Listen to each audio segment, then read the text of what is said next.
ধন্যবাদ। বগুড়ার সদর আসনে বিএনপির চেয়ারম্যান তারেক রহমান প্রার্থী হয়েছেন। তার পক্ষে প্রচারণা চালাচ্ছেন যুবদল, ছাত্রদল, স্বেচ্ছাসেবক দল সহ বিভিন্ন সংগঠনের নেতাকর্মীরা। আমরা রয়েছি বগুড়া শহরের কলোনি এলাকায়, যেখানে নেতাকর্মীরা ধানের শীষ মার্কার লিফলেট বিতরণ করছেন এবং সাধারণ মানুষের কাছে যাচ্ছেন ভোট বিএনপি চেয়ারম্যান তারেক রহমানের পক্ষে। আগামী 29 তারিখে যিনি তারেক রহমান আসবেন সেই কথাটিও তারা জানাচ্ছেন। আমরা একটু কথা বলতে চাই। এখানে রয়েছেন শাহ সুদান কলেজ ছাত্র দলের আহ্বায়ক হীরা, তার সাথে তরুণদের মধ্যে কেমন উদ্দীপনা দেখছেন? ধন্যবাদ।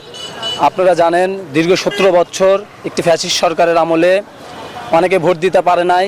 তারা এবং এই প্রজন্মর যারা নতুন ভোটার হয়েছে তারা অধীর আগ্রহে বসে আছে। ইনশাল্লাহ আগামী 12ই ফেব্রুয়ারি যে জাতীয় সংসদ নির্বাচন হবে, সেই সংসদ নির্বাচনে দেশনায়ক জনাব তারেক রহমানের ধানের শীষের মার্কাকে বিপুল ভোটে ভোট দেওয়ার আগ্রহে বসে আছে এবং তাকে জয়যুক্ত করে বাংলাদেশে প্রতিনিধিত্ব করেন। উনি জানালেন যে তারেক রহমানকে বিপুল ভোটে বিজয় করবেন তরুণ সমাজের প্রজন্মের প্রতিনিধিরা এবং তারেক রহমানকে তারা সর্বোচ্চ ভোটে বিজয়ী করতে চায়। এই ছিল বগুড়াতে সর্বশেষ। একই খবর জানতে চলে যাব কুষ্টিয়ায় সহকর্মী লালনের কাছে।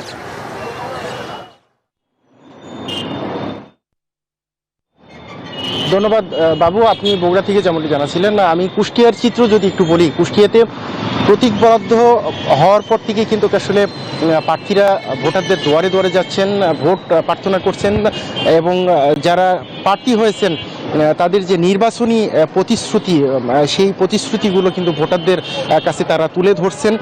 নির্বাচিত হলে তারা কি করতে চান সাধারণ মানুষের জন্য, সেই বিষয়গুলো কিন্তু আসলে সাধারণ মানুষকে বোঝানোর চেষ্টা করছেন।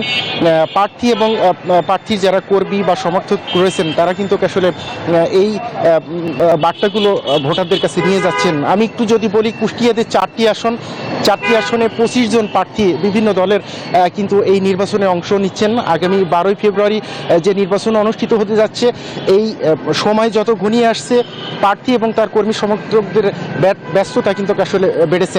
তারা কিন্তু একদম মধ্যরাত পর্যন্ত তাদের এই যে প্রচারণার কার্যক্রম সেটি কিন্তু চলমান রেখেছেন।